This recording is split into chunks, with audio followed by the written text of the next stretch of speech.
We're going to consider a story this morning from the book of John, chapter 4. You can follow along if you like.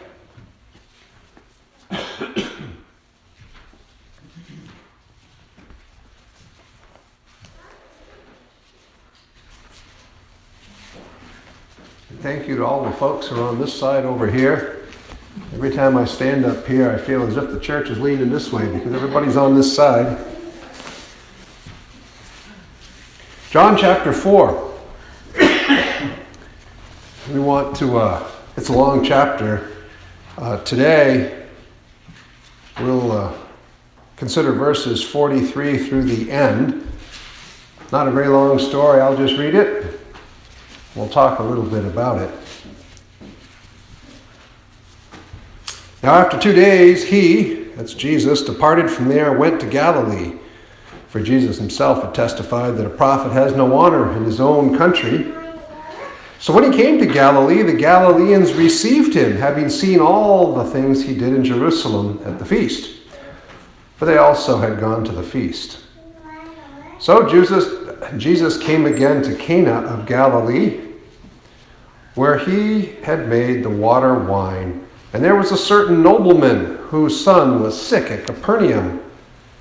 When he heard that Jesus had come out of Judea into Galilee, he went to him and implored him to come down and heal his son. For he was at the point of death. Then Jesus said, "Unless you see signs and wonders, you will by no means believe." The nobleman said to him, "Sir, come down before my child dies." Jesus said, "Go your way, your son lives." So the man believed the word that Jesus spoke to him, and he went his way. And as he was going down, his servants met him and told him, saying, "Your son lives." Then he inquired of them the hour when he had got better. And they said, "Yesterday at the 7th hour, the fever left him." So the father knew that it was at the same hour in which Jesus had said, "Your son lives." And he himself believed, and his whole household. This again is the second sign Jesus did when he had come out of Judea into Galilee.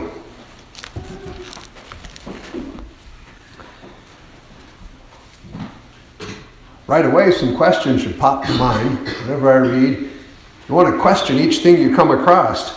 So we started off in verse 43 with, "Now after 2 days, he departed from there and went to Galilee."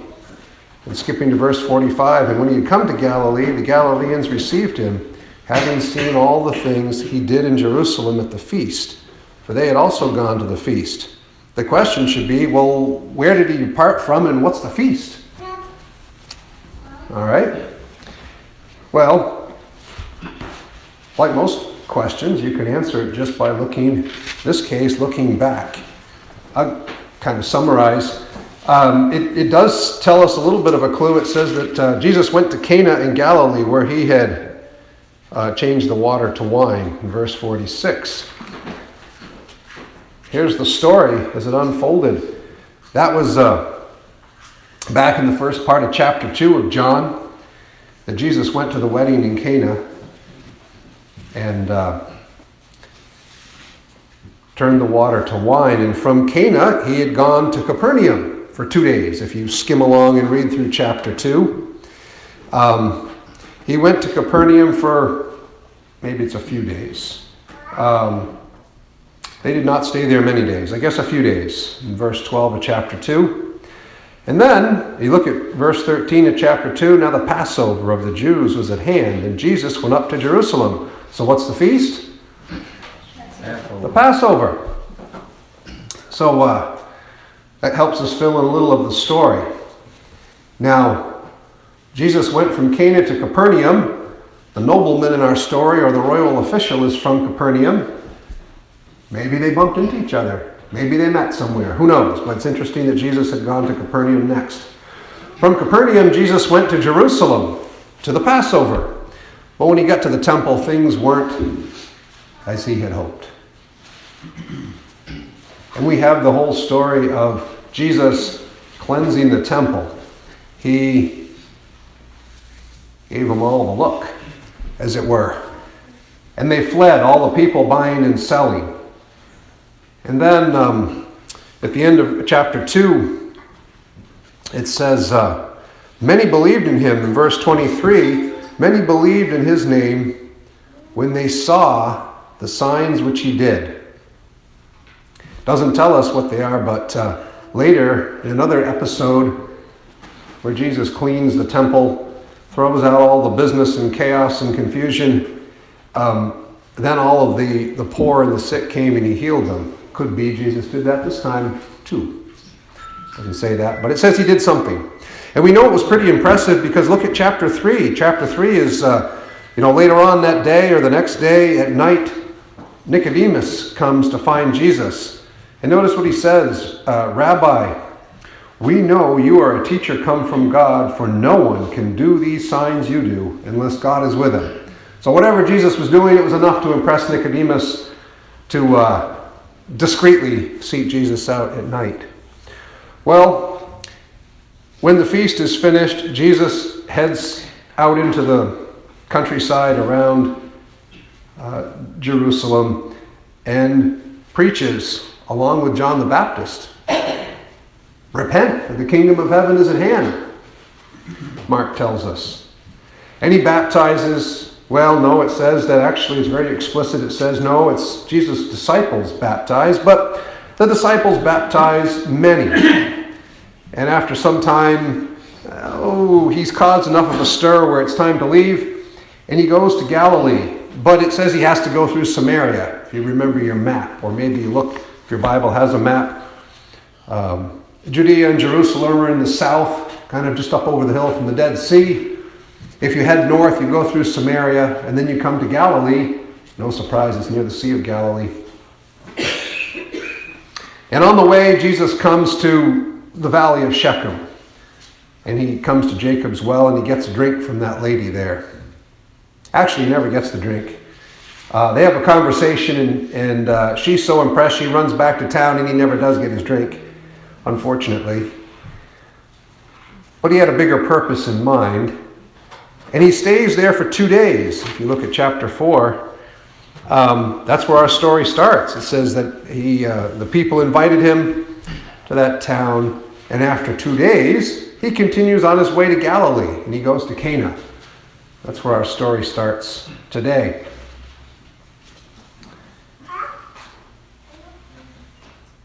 Now, the story really isn't so much getting to Cana, but once he gets to Cana, somebody comes to visit, a royal official, a nobleman, somebody with an important government job, however you want to look at it.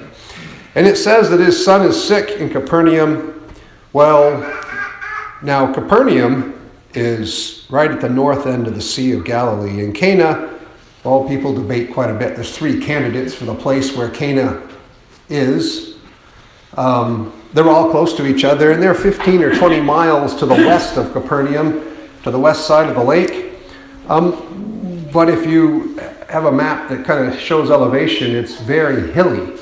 And to get from the lake to Cana, you've got to climb up into the hill. It's quite an elevation. You'll see where that comes to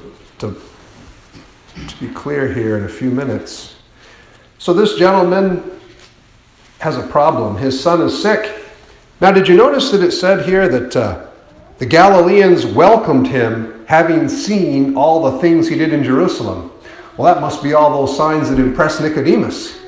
It impressed these Galileans, and so they all came back from the Passover. Now, Jesus had a delay. He stopped there in Samaria for a while, but everybody else got back sooner. And so undoubtedly, someone told this royal official, you wouldn't believe what Jesus did in Jerusalem. All the people he'd healed. Now that meant something to this nobleman, because the nobleman has a problem. His son is sick. His son is really sick because it says, let's see. Well, it says, when the nobleman heard that Jesus had come, he went and he implored him. Another way to translate that is pleaded. He went and pleaded with him. He's serious. And it says because his son was about to die. And after the conversation gets a little further with Jesus, the man brings it right back to the point and says, look, come before my son dies. He feels it's urgent. So the nobleman makes the trip. I don't know if he had to go on foot or whether he had a chariot or a donkey or something, being a government official, but somehow he gets to Cana around noontime, because later we find out it was the 7th hour, that's the middle of the day, where he's having this conversation with Jesus. He gets there and he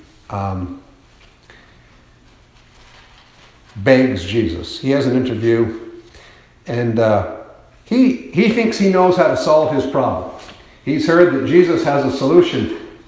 There's a point here, to some degree, and that is when there's a problem that you don't know how to solve, it's time to ask for help. This man recognizes that much, and he realizes, Jesus can probably solve my problem. Let me go. And he gets there, and he right away comes right to the point with Jesus. He pleads with him to come down because literally it's down off the hill to the lake. Come down and heal his son, since the son is about to die. Doesn't say what's wrong with the son, but later, right, we hear that the fever left him. So whatever ails him, he has a fever.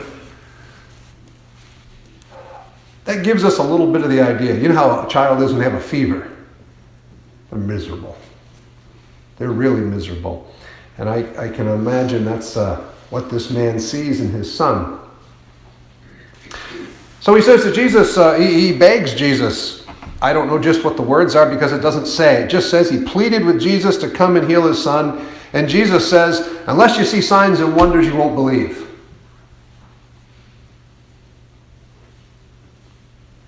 That hardly seems like an answer to the question. Right? It almost seems like Jesus is answering a different question. Maybe Jesus knew something that we don't. Because remember, when Jesus got to the well and was talking with a lady there, the lady went away exclaiming, boy, he knows everything I ever did. Maybe Jesus knew what was in the heart of our royal official here. It may not have been foremost in the royal official's mind, but maybe Jesus knew there was a little bit of uncertainty. Maybe he knew the nobleman was wrestling with some questions. Is what Jesus said true? It seems to be, and I'll tell you why. If you go back to chapter 2, we were at the Passover there, and in verse 23 it says, let's see. During the feast, many believed in his names when they saw the signs which he did. Okay. Later on, Nicodemus is interested in Jesus because, all the signs that he did. And in fact, at the end of the story that we're considering today, let's see. End of verse 53. And he himself believed, and his whole household believed. That's after he figured out that it was the same time Jesus says your son lives, that the young man got better. He saw signs and wonders and he believed. So Jesus isn't really too far off base. He seems to be speaking the truth.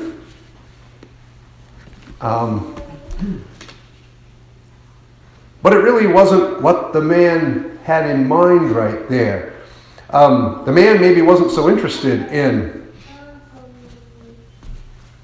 believing. The man was focused on exactly one thing. Let's go, Jesus. I have a problem and I need you to fix it.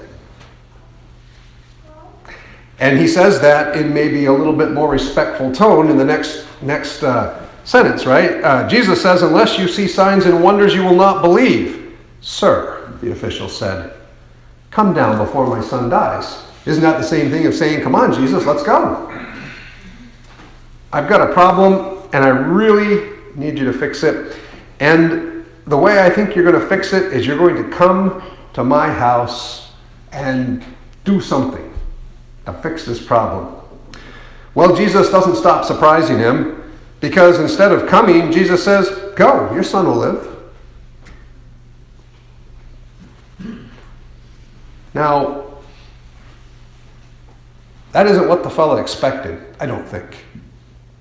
He wasn't anticipating that Jesus would just say, go. So I can imagine there's sort of an awkward moment there where he's kind of thinking, well, do I press my case further? Or do I just leave? Or what do I do? But anyway, it says that he goes. At some point, he pulls himself together, I guess. And the man believed, it says, and he went. And while he was going down, his servants, he must have been a fairly important official to have servants. I get the notion that maybe he had a donkey or a chariot, if he's that of that rank. And the servants come and meet him, but notice when they come and meet him. It's noontime, and he has this conversation with Jesus. You don't get the notion it took too long. And now he's ready to go. And he has to go 15 or 20 miles. Can you go 15 or 20 miles in an afternoon on a donkey? You can go 15 or 20 miles walking in an afternoon. Can you not? But somehow it's the next day, and the man's still on his way. You get the notion that maybe the man really did believe. He wasn't in a big rush. He had a little bit of confidence. Because notice the servants say yesterday, right after lunch, the fever left. The man believed enough to take his time going home before the miracle happened. This brings us to our scripture reading today about Naaman, another royal official. A long time before, maybe 800 years, 1,000 years before.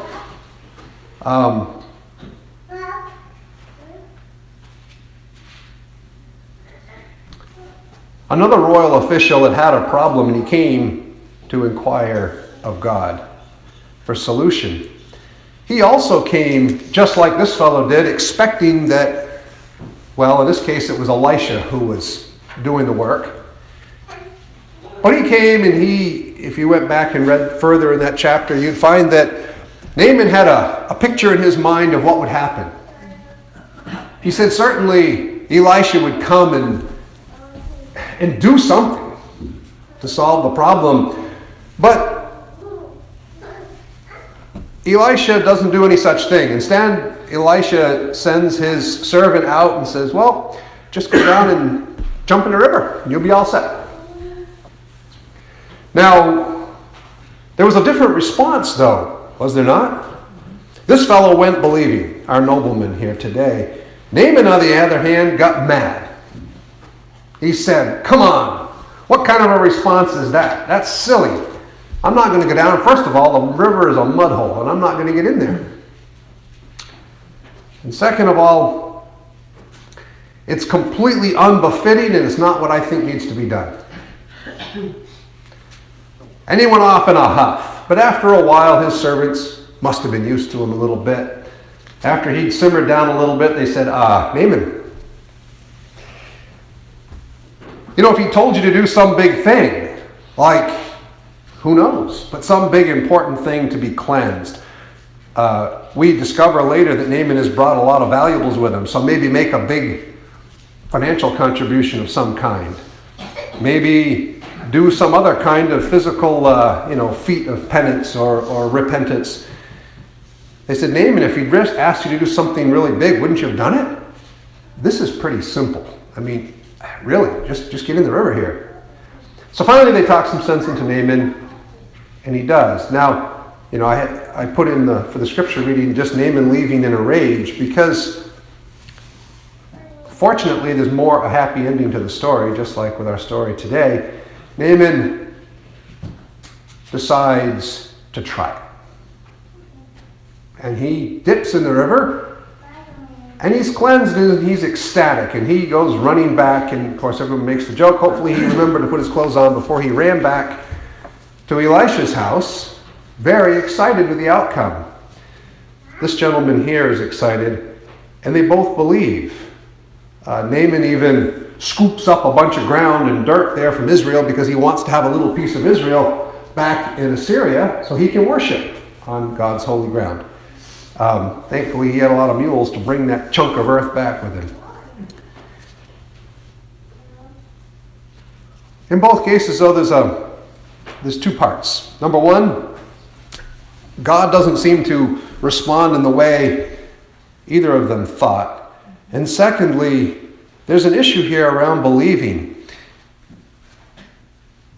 John, I think, is making the point about believing, because if you were to start it at the beginning of the book, in the beginning of chapter 1, and work your way all the way up to here, you'll find it's a whole progression of believing in Jesus.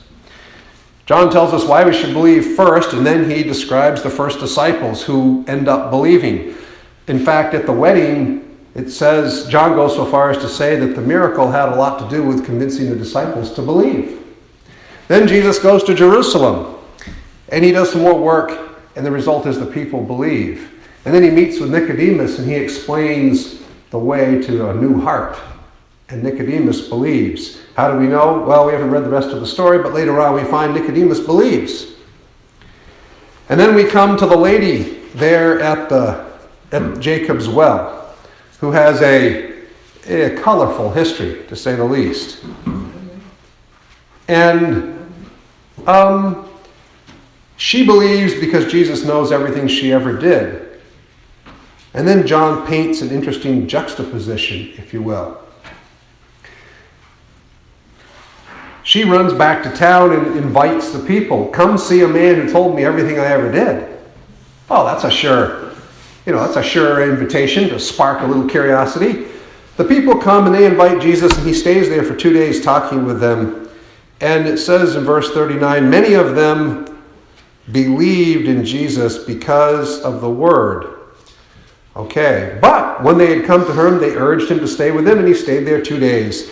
And many more believed. And they said to the lady, now we believe not because of what you said, but for ourselves we have heard him, and we know that this is indeed the Messiah, the Savior of the world. They believe without any miracles. And now we have maybe a little more insight to why Jesus says here to this man, well, you only believe with signs and wonders. He was kind of maybe encouraged at those Samaritans where he'd just come from there in Sychar. They believed without any miracles. And you can kind of see or imagine Jesus thinking to himself, boy, that was really nice. They believed just with teaching from the scripture. But here you have to have signs and wonders. And he's a little disappointed. So maybe he's speaking more kind of reflectively than to this man. But the whole book so far has been about believing. Not only that, John calls this out as a sign. He says this is the second sign Jesus did when he had come out of Judea into Galilee. Now it turns out that John specifically calls out 6 signs in his book. There's many more. He says in chapter 20, there's so many more that he didn't believe there was room in all the world to hold the books if they were written down. You'll find that in John 20. But he picks 6 of them to really illustrate what Jesus is all about. For fun, the 6, I made a list. The 6 that John really highlights over the next few chapters. 1 was the turning of water into the wine. That was number 1. Number 2 is the healing of this fellow's son. Number 3 is he heals a lame man back in Jerusalem. Later he feeds the multitude. Then he goes back to Jerusalem and he heals a man born blind. And number 6, he raises Lazarus from the dead. Those are the 6 that John describes. These are important signs. Now, John isn't confused. He's just told us there's a lot more. He said there was a bunch more in Jerusalem. He told the lady everything that she'd ever done and so forth. So there's plenty other miracles, but these are specific ones John believes really highlight why we should believe in Jesus. So certainly the story not only has to do with asking for healing and receiving it, but it has to do with believing in God, believing in Jesus, much as it did with Naaman hundreds of years before. What's so big about believing anyway? Is it hard? Why is John so focused on it over and over here? 6 whole signs and all kinds of other stories. You see, believing is not just an idea. Here's a fun story I heard this week. I think we have time. About a young fellow named Matt. Now, Matt was 16, and he was quite a baseball fan back 15, 20 years ago. He lived in New York City, and he was a big fan of the New York Yankees. And he'd often, while he went with his dad when he was young, he'd go to Yankees games and really liked it, really enjoyed the games. And when he was about 16, he was able to go on his own, and he saved up some money, rode the train out to the stadium, and went to a Yankees game. But of course, he could only afford a cheap seat, so he was way out in the back. And while he was out there, he looked down and he saw a young boy tossing the ball back and forth with a relief pitcher, somebody. And the young fellow was doing a terrible job. And as he sat there, he thought, I could do a lot better than that. I got an idea going in his mind. He thought, he picked up a brochure on the way home, went back home, and he wrote a letter to everybody that was listed in the brochure, the manager of the team, the coach, the owner, anybody you could find. He wrote a letter saying, I'd like to get a position like that boy I saw out there. Remember, he was a big fan. This is a true story. So, after a while, he didn't hear anything. But he was persistent. He called.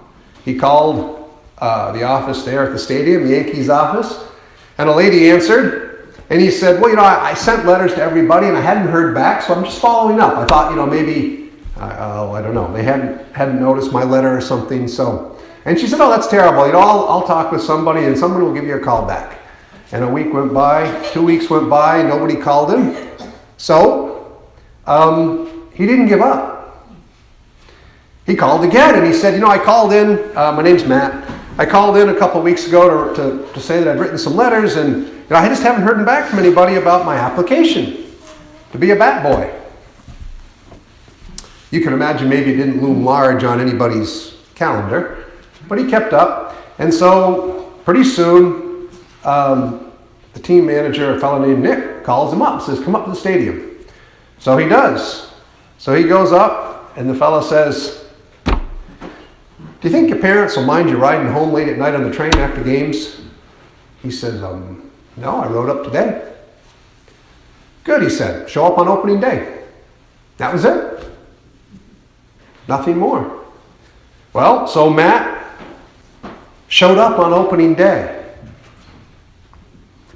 Went into the locker room, looked around, found the manager, said, I'm here. And he said, okay, great. Wasn't going to be bothered because he had a lot to do. It was opening day. They were going to play the Red Sox. That's a big deal, right? The Yankees playing the Red Sox in New England. He had a lot going on. He wasn't going to be bothered, this young kid who was insisting on getting a job. So the kid looked around and he saw a lot of people he'd seen only on TV. He saw Don Mattingly, who was a great Yankees player back in those days. He manages a team now, I think. And Don saw him and walked over and reached out, shook his hand, and he said, hi, I'm Don. And Matt said, I know. And, Don says, we've just come from spring training. And I don't know if it's the humidity or what down there, but, my bats, they're all messed up. I need the bat stretcher. And Matt thought, wow, of all people, Don Mattingly's asked me to get this and he needs it. It's just 2 hours before the game starts. And he says, well, okay, where should I find it? And he said, well, and he tells him another team member, I think I saw him using it. So he goes to the other team member and he says, I just came, I'm the new bat boy. Introduces himself, and I need the bat stretcher. And Don said it, last time you saw it, you had it. And the fellow says, you're right. And I left it in the manager's office when I was in there. So he runs in the manager's office, which is a zoo. There's reporters there. Everything's going on. And he says, hey, I'm the new bat boy, and Don Mattingly needs a bat stretcher. Now, the manager apparently has a little more insight. He says, well, but the right-handed one or the left-handed one?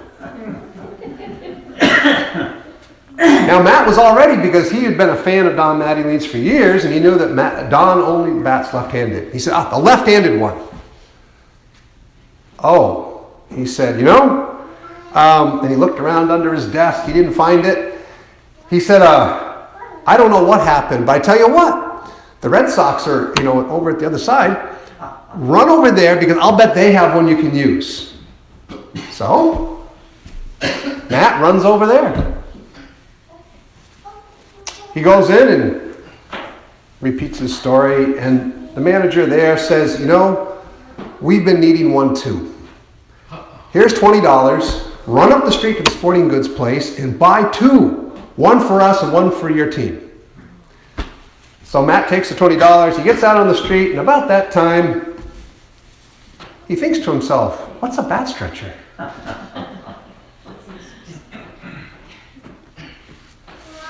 And then he begins to think, by the time he gets to the store, I've never seen a bat stretcher. I've been around baseball for 10 years.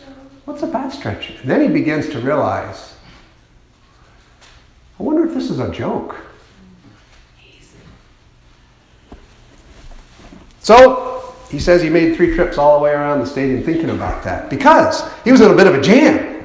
If really there was such a thing as a bat stretcher and he showed up and didn't have it, he was going to really be a bad first day on the job.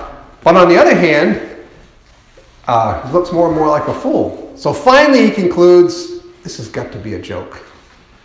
Goes back in, walks back in the locker room. Don Mattingly sees him, winks, and starts to laugh. And they get on fine, and he has a great career. What does this have to do with the royal official and the Apostle John and believing?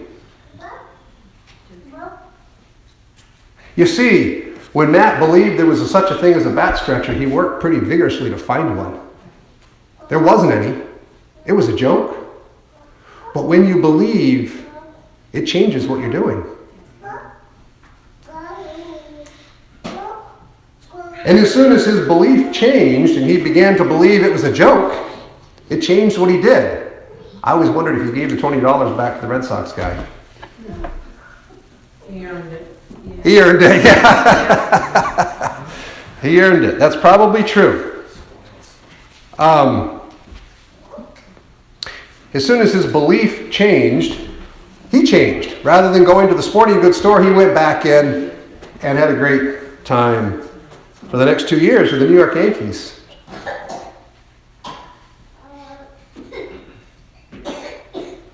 You see, believing in Jesus is not just an idea.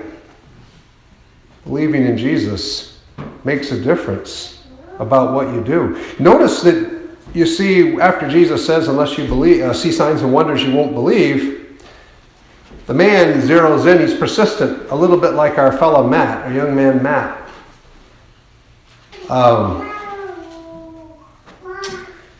He's persistent and says, sir, come down before my child dies. He says, I don't know about all this believing stuff, but right now I have a problem. Jesus says, go, your son lives. The man believed, and he went. Jesus always says go. He said go to Naaman. He said go to this man. He says go to just about everybody who ever came and asked Jesus to do something for him. He always gives them something to do. Go wash in the pool to the blind man where he put some mud on his eyes. It had nothing to do with fixing his eyes. But the going was a demonstration of believing.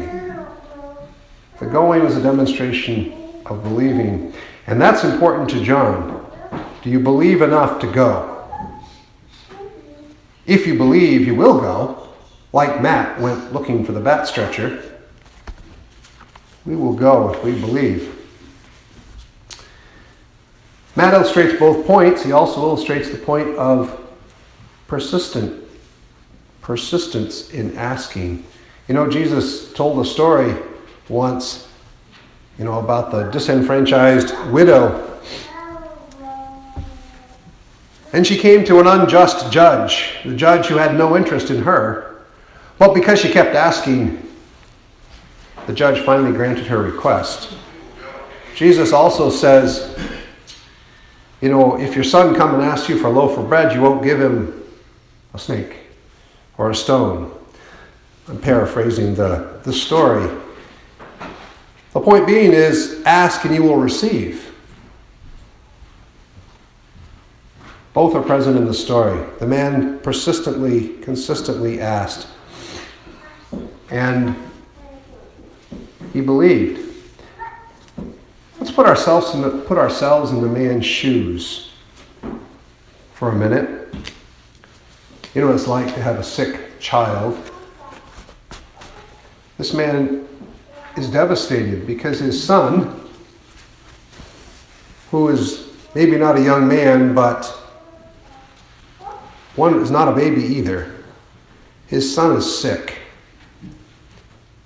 If I'm in that man's shoes, I don't know what to think. There's this, rabble-rouser Jesus who's causing quite a stir. I don't know what to think about Jesus. I don't know whether, he's a prophet, if he's a good man, if he's the Son of God, or who he is. But one thing I do know, if I'm this man, he has something that can fix a problem that's near and dear to my heart. And so I go. I make the 15. This isn't, like stopping by on your way home from work. To go 15 or 20 miles, you've got to be serious about your purpose. You've got to have a reason to do it. The man is serious. I'm serious, and I get to Jesus. And maybe it takes me a little time to work up my courage. I get there. I see Jesus. He's probably with a crowd. He always is, it seems like. I get to Cana, I see Jesus, and I think, should I ask? I don't know about this guy, and, my son is sick. I'm just going to go forward. And he works up his courage, and by the time he asks Jesus, he's determined. And he finally, he gets to asking Jesus. He says, come down and heal my son. Come with me and heal my son. And Jesus gives him this answer, which seems to be flippant. I'm in the man's shoes. I finally get there. I work up my courage. I ask Jesus, come, heal my son. He's about to die. And Jesus says, you won't believe unless you see signs and wonders. As I pointed out before, I'm a little bit bothered, but here's something important to think of. If we take a step back, from my perspective, I don't really pay too much attention to the answer because I've come all this way, and my biggest problem I face right now is that my son is sick. And so you can see him kind of shaking his head a bit like, I don't know, Jesus, please come and heal my son. I don't know what you're thinking about, Jesus, but I know what I'm about. But therein is a lesson for me in how to work with Jesus, is there not? I come to Jesus with my problem, which looms really, really, really big to me. And Jesus addresses something else, it seems like. You see, for Jesus, the bigger issue is believing, kind of like it is for John here, writing the book. Because believing has eternal consequences. Healing this boy doesn't. Strangely. You going to share something, Vern? Go ahead. My Bible reference is chapter 20 of John, verse 29. Okay. Jesus said to him, Thomas, because you have seen me, you have believed. Blessed are those who have not seen, yet have believed. And when this man went home and saw his boy healed, then his whole house believed. He and his whole house. So before this boy was healed, were they believers? Apparently not. Right.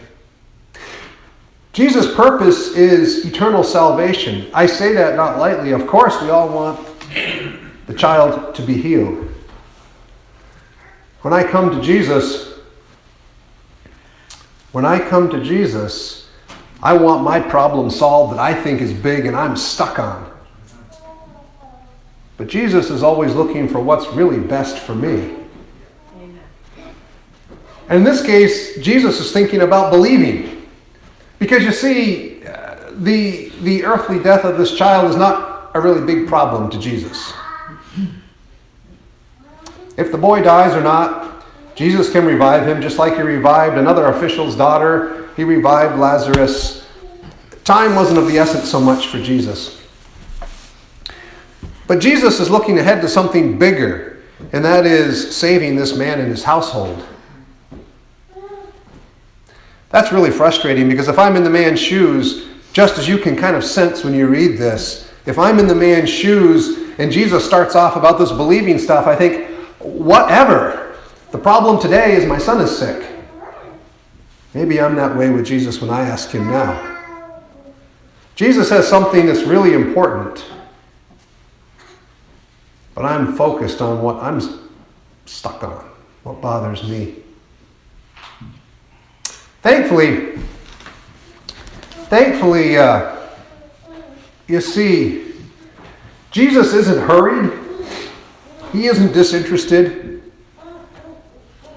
He isn't unkind when he answers the man this way.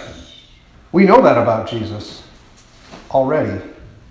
I know that about Jesus now. He knows something that the man doesn't, or that I don't if I'm in the man's shoes. He knows there's a crucial matter of belief which will have eternal consequences. And now's a good time to get that problem solved. Now's a good time because my son is sick. And the man goes away not only with a healed son, but with eternal salvation. Not only does he solve that problem, but the whole household, which apparently is large because the bunch of servants came out to meet him, so we know there's a larger household there. Jesus is about bigger results sometimes than we are. When I come and ask him, it's important to remember that Jesus isn't hurried or disinterested when he doesn't answer the way I want him to, and when I want him to. The first problem was Jesus didn't answer when the man wanted necessarily, and secondly, he didn't answer the way the man wanted. He doesn't necessarily answer the way I want when I come. And that can be really frustrating. Like it was to Naaman. Sometimes when I'm in that position, I'm like Naaman. The answer is something I don't like. And it makes me mad. It makes me irritated. Like it did Naaman. Hopefully, like Naaman, I'll calm down and get back with Jesus' program, because Jesus' program will bring the best results, even though it isn't necessarily pleasant, like getting in the muddy river. I'm with Naaman. I didn't want to get in the muddy river either.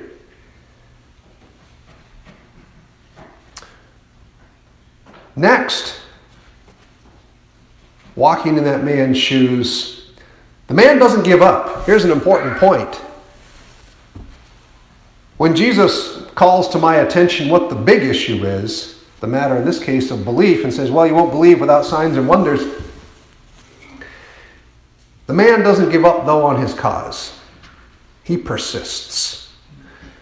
He is confident, but this confidence is not a confidence in himself. And when I come to Jesus, it can't be a confidence in myself. What I'm confident is, I'm confident in the compassion that Jesus has. I'm confident in the power Jesus has. And I'm confident in the goodwill that Jesus has. He wants good stuff for me. He wants good things for me. And if I'm this man, I persist in asking.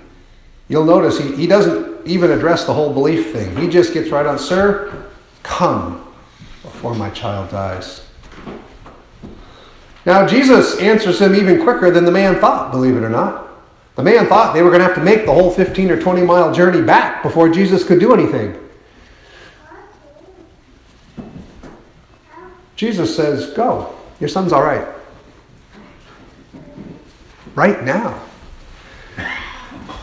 You know, we were reading Daniel this morning. Daniel's praying and Gabriel comes to answer him. There's a fun part of that story, which is apparently it takes 8 or 9 minutes to get from the throne room of God to earth. The reason is that Gabriel says, well, when you started to pray, I was sent from heaven. And he shows up about 8 or 9 minutes later. So that's about how long it takes the angel speed to get there, apparently. But the point is, God has answered before I asked. He knew what the problem is before I asked.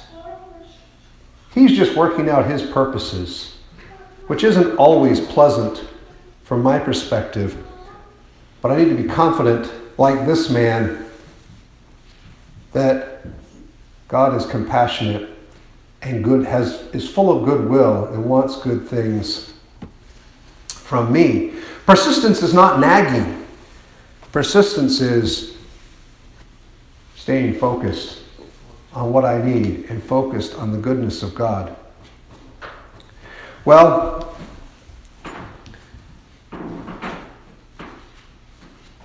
now I'm the man. Jesus has said go and I'm on my way. Am I still confident? Because it took all the way till the next day before he got home. Am I still confident in Jesus' promise? Jesus promised that the Son lives. Told the man the Son lives. I've heard Jesus promise, do I remain confident while I wait to see that the promise is true? Sometimes that can be a long time. At least on my own experience. Sometimes there's a delay or there's a time. Do I remain confident as I'm on my way home, as this fella here is? And do I believe? The exciting part is that later on, we almost always can look back and see where God was at work. This fellow had that opportunity, and I believe we're promised that there'll come a time, if not in this life, but in that 1,000 years to come, where we can look back as he did and see that God was faithful, that Jesus took care of whatever needed to be taken care of, even if I can't see it now. There'll come a time I can look back and see that he was at work. Realizing that God's and Jesus' greatest goal is that the most people will be there with me in heaven to look back to. Amen. Jesus' greatest goal is that the most people will be there with him, healed, restored. If I truly believe, like our young fellow Matt we talked about, if I truly believe